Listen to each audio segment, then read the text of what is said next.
ಅಧಿಕಾರಿ ಸರಿಯಾಗಿ ಕೆಲಸ ಮಾಡಿದ್ರೆ ಈ ಸರ್ಕಾರ ಕೆಟ್ಟ ಹೆಸರೇ ಬರ್ತಾ ಇರಲಿಲ್ಲ. ಆದ್ರೆ ಯಾವುದೇ ಅಧಿಕಾರಿಗಳು ನಾವು ಆನಂತರ ಏನ್ ಮಾಡಿದ್ರೆ 2022ರಲ್ಲಿ BBMP-ನಲ್ಲಿ ಅಮೃತ ಮಹೋತ್ಸವ ಕಲ್ಯಾಣ ವಿಭಾಗದಲ್ಲಿ ಅಮೃತ ಮಹೋತ್ಸವಕ್ಕೆ ಅರ್ಜಿ ಹಾಕ್ತಿವಿ. ಅರ್ಜಿ ಹಾಕಿದ ನಂತರ ನಮ್ದು ಸೆಲೆಕ್ಷನ್ ಆಗಿ ಮೇ 8ನೇ ತಾರೀಕು ನಮಗೆ ಅಮೌಂಟು ಬರುತ್ತೆ ನಮ್ಮ ಖಾತೆಗಳಿಗೆ. ನಂತರ ಅದೇ ಮಾರನೇ ದಿನ ಇವರು ರಾಜೀವ್ ಗಾಂಧಿ ನಿಗಮದಲ್ಲಿ ನೋಟಿಸ್ ಬೋರ್ಡ್ ಅಲ್ಲಿ ಫಲಾನುಭವಿಗಳ ಪಟ್ಟಿಯನ್ನು ಕೂಡ ಸೂಚನಾ ಫಲಕದಲ್ಲಿ ಹಾಕ್ತಾರೆ.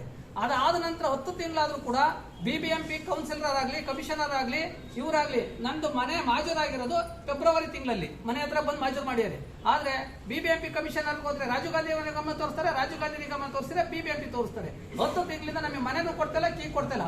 ಆದ್ರೆ ಈಗ ಎಲ್ಲಿಂದಲೋ ಬಂದವರಿಗೆ ಬೇಗ ಬೆಳಗ್ಗೆಲೆ ಸರ್ಕಾರ ಕೆಟ್ಟ ಹೆಸರು ಬರುತ್ತೆ ಅಂತ ಹೇಳಿ ದೃಷ್ಟಿಯಿಂದ ಡೆಲ್ಲಿಯಿಂದ ಫೋನ್ ಬಂತು, ಕೇರಳದಿಂದ ಫೋನ್ ಬಂತು ಅಂತ ಈಗ ತಕ್ಷಣ ಕೂತ್ಕೊಂಡು ಬೆಳಗಿನಿಂದ ಇದು ವಸತಿ ಸಚಿವರು ಬಂದರು ಇಲ್ಲೇ ಇದ್ದಾರೆ. ಆದ್ರೆ ನಮ್ಮ ಕೂತಿರೋರ್ನ ಇಲ್ಲೇ ಕನ್ನಡಿಗರನ್ನ ಓಟ್ ಹಾಕರ್ನ ಮಾತಾಡಿಸ್ತಾ ಇಲ್ಲ.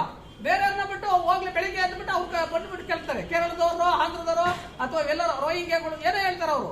ಆದ್ರೆ ಇಲ್ಲಿ ಕೂತು ನಾವು ಸತತವಾಗಿ 7 ವರ್ಷದಿಂದ ದುಡ್ಡು ಕಟ್ಟಿದೀವಿ, 1 ಲಕ್ಷ ಇವತ್ತಿನವರೆಗೂ ಬಂದು ನಮ್ಮನ್ನ ಎಲ್ಲಿದ್ದೀರಾ ಅಂತ ಕೇಳ್ತಾ ಇಲ್ಲ.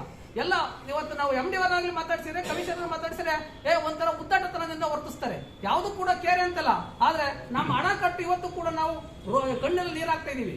ನಾವ್ ಇನ್ನೇನು ಇಲ್ಲ, ನಮಗೆ ಮನೆ ಕೊಡಿ, ಇಲ್ಲ ನಮ್ ಕೀ ಕೊಡಿ, ನಾವು ವಾಸ ಇರ್ತೀವಿ, ನೀವು ಯಾವಾಗ್ಲಾರು ರಿಜಿಸ್ಟ್ರೇಷನ್ ಮಾಡ್ಕೊಂತ. ಯಾಕೆಂದ್ರೆ ನಾವು ಬಾಡಿಗೆ ಕಟ್ಟಕ್ ಆಗ್ತಾ ಇಲ್ಲ, ಸಾಲ ಸೂಲ ಮಾಡಿ ಒಡವೆ ಮಾರಿಬಿಟ್ಟು ಹಣ ಕಟ್ಟಿದ್ವಿ, ಠೇವಣಿ ಹಣ ಕಟ್ಟಿದ್ವಿ, ಮತ್ತೆ ರಿಮೈನಿಂಗ್ ಅಮೌಂಟ್ ಉಳಿಕೆ ಅಮೌಂಟ್ ಅನ್ನು ಕೂಡ ಪಾವತಿಸಿದ್ವಿ ಇವರಿಗೆ. ಆದ್ರೆ ಇವ್ರು ಇವತ್ತು ಕೂಡ ನಮಗೆ ಒಂದು ಕೀನು ಕೊಡ್ತಾ ಇಲ್ಲ ಸರ್.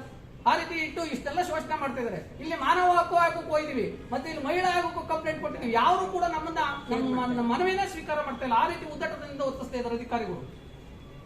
ನನ್ನ ಹೆಸರು ನಾಗರಾಜ್ ಅಂತ ಹೇಳಿ. ನಮಗೆ ಬೇಕಾದ್ರೆ ಸರ್ ಒಂದೇ ಒಂದು ನಮ್ ಗುರಿ, ನಮಗೆ ಕೀ ಕೊಡಿ, ನಾವು ರಿಜಿಸ್ಟ್ರೇಷನ್ ಮಾಡಿಸ್ಕೊಂಡು ಆಮೇಲೆ ಮಾಡಿಸ್ಕೊಡಿ, ನಮಗೆ ಒಳಗೆ ಹೋಗಕ್ಕೆ ಮನ ಕೊಡಿ. ನೀವು ಕೊಡ್ಲಿಲ್ಲ ಅಂದ್ರೆ ನಾವು ಜನವರಿ 15ನೇ ತಾರೀಕು ಸಂಕ್ರಾಂತಿ ದಿನ ಸಾಮೂಹಿಕವಾಗಿ ಎಲ್ಲರೂ ನಮ್ಮ ಮನೆ ಒಳಗೆ ಸೇರ್ಕತ್ತೀವಿ. ಕೊನೆಗೆ ಏನಾದ್ರು ಹೆಚ್ಚು ಕಡಿಮೆ ಆದ್ರೆ ಸರ್ಕಾರ ಮತ್ತು ರಾಜೀವ್ ಗಾಂಧಿ ನಿಗಮ BBMP ಜವಾಬ್ದಾರಿ ಅಂತ ಕೂಡ ಈ ಮೂಲಕ ತಿಳಿಸ್ತೀವಿ. ಎಲ್ಲರೂ ಅದನ್ನೇ